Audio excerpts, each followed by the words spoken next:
আমরা এগুলোকে রান্না করে নিয়ে যাবো। হ্যালো গাইস, আজকে আমরা বানাবো টমেটো ভর্তা। নিয়ে এসেছি পানি, এখন আমরা টমেটো গুলো ধুয়ে নেব। টমেটো গুলো মাথা এখন ছিঁড়ে নেব, কচলে এগুলো ধুয়ে নেব।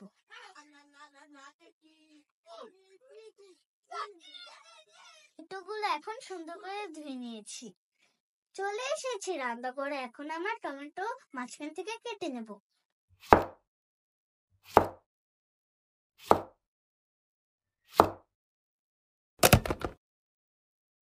আমাদের টমেটো গুলো কাটা শেষ, এখন আমরা এগুলিকে রান্না করে নিয়ে যাব।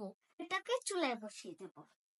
আমাদের পরিষ্কার করা টমেটো গুলো এখন আমরা দিয়ে দেব।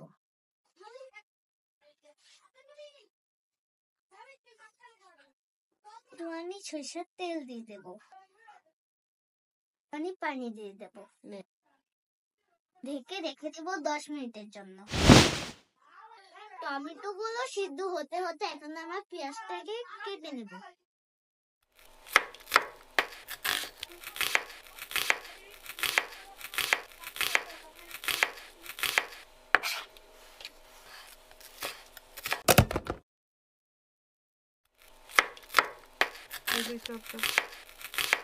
এই তো আমাদের পেঁয়াজ কাটা শেষ, এখন আমরা মরিচগুলোকে পুড়িয়ে নেব। আমাদের টমেটো গুলো সিদ্ধ হয়ে গিয়েছে।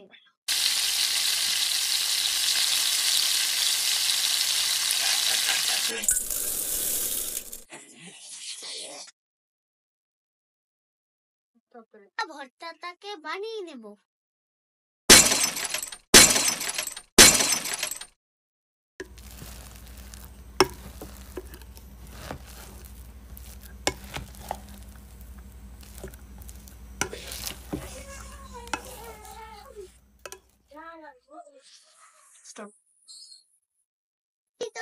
আমাদের টমেটো ভর্তা, এখন এটাকে গরম গরম খাওয়ার পাল্লা।